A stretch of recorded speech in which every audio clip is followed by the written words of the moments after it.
Kunting kaalaman, Part 2. Alam mo ba kung ano ang mangyayari kapag na-impeach ang Vice President tulad ni Sara Duterte? Kapag na-impeach ang isang Vice President, hindi ibig sabihin agad na tanggal na siya sa pwesto. May susunod pang proseso na mas mabigat. Una, kapag naaprubahan ang impeachment sa House of Representatives, ilipat ang kaso sa Senado para doon litisin. Pangalawa, sa Senado magkakaroon ng parang korte. May ebidensya, testigo at depensa.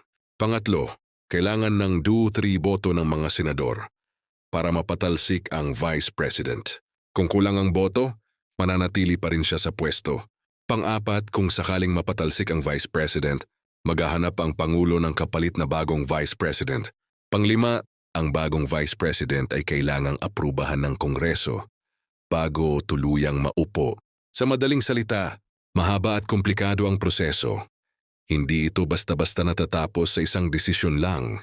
Ikaw, sa tingin mo, ano ang mangyayari sa bansa kung tuluyang mapatalsik ang isang Vice President?